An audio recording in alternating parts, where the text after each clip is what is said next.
ഇന്നിപ്പോൾ ഏലക്ക ഉണക്കുന്നതിനെ പറ്റിയൊരു വീഡിയോ ആണ്. ഉണക്കുന്നതിന് പ്രിപ്പയർ ചെയ്യുന്ന വിധമാണ് ഈ കാണുന്നത്. ഇപ്പോൾ ഒരു വാഷിംഗ് മെഷീനാണ്. നമ്മൾ ഏലക്ക പറിച്ചുകൊണ്ട് വരുന്ന ഏലക്കയിൽ അഴുക്കൊക്കെ ഉണ്ടാവും. അതെല്ലാം കഴുകി വൃത്തിയാക്കിയതിന് ശേഷമാണ് നമ്മൾ ഉണക്കാൻ വേണ്ടി ഇടുന്നത്. ഇതിപ്പോൾ ഒരു 150 കിലോ കപ്പാസിറ്റി ഉള്ളൊരു വാഷിംഗ് മെഷീനാണ്. ഇത് വാഷിംഗ് മെഷീൻ പല കമ്പനിക്കാരുടെ പല ടൈപ്പ് വരുന്നുണ്ട്. ഇതിപ്പോൾ ഇട്ട് നമ്മൾ വെള്ളം ഓൺ ചെയ്തിട്ടുണ്ട്.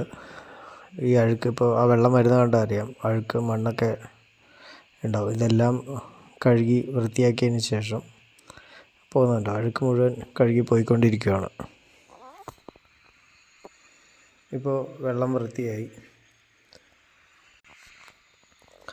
മാക്സിമം അതിൻ്റെ അഴുക്കെല്ലാം പോയതിന് ശേഷം നമ്മൾ വെള്ളം ഓഫ് ചെയ്യുന്നു. അത് കഴിഞ്ഞിട്ട് കൊട്ടയിലാക്കിയിട്ട് കൊണ്ടുപോകും. ഇപ്പോൾ സഹായത്തിനൊക്കെ ആയിട്ട് നമുക്കിവിടെ ഹിന്ദിക്കാരുണ്ട്, പറമ്പിലെ പണിക്കൊക്കെ ആയിട്ടുള്ളവരാണ്.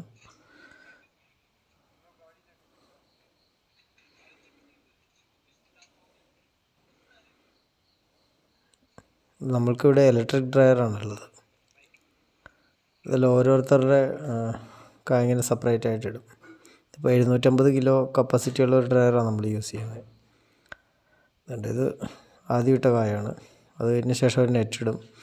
ഇതിപ്പോൾ അടുത്ത കായ ഇട്ടതാണ്. 3 ഐറ്റമായി. പല ആൾക്കാരും നമുക്ക് ഉണക്കാനായിട്ട് കാ കൊണ്ടുവന്ന് തരും. നമ്മൾ ആ കാ സെപ്പറേറ്റ് ഇട്ട് ഉണക്കി കൊടുക്കുന്നു. ഇതിപ്പോൾ ഫില്ലായതാണ്.